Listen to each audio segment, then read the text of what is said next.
बच्चा अगाडि बढाइरहेको छु। ठीक छ ठीक छ।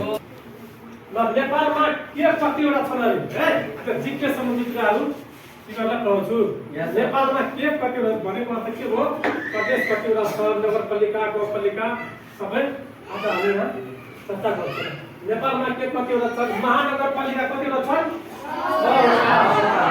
6वटा महानगरपालिका है। उपमहानगरपालिका कतिवटा यस भेरी गुड 11वटा। नगरपालिका कतिवटा छन् यस भेरी गुड 276वटा है। त्यसपछि गाउँपालिका कतिवटा छ 460वटा ठीक छ एकदम 460वटा। स्थानीय तह कतिवटा छ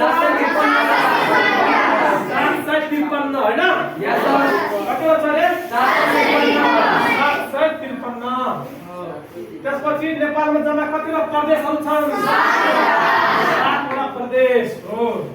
प्रदेशको नाम थाहा छ कुन प्रदेश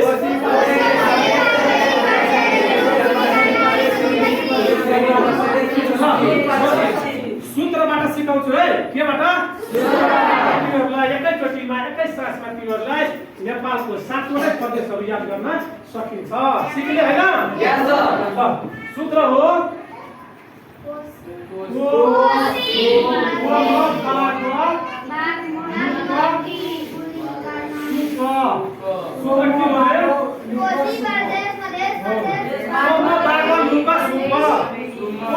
कोशी प्रदेश भनेको मध्य प्रदेश भनेको बागमती प्रदेश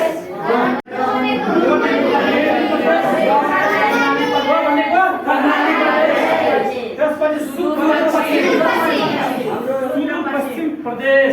यसरी प्रदेशको नाम तिमीहरूले सर्टकटमा सूत्रमा एकै सासमा बोल्दाखेरि कोमो बागो लुक सुप कोमो बागो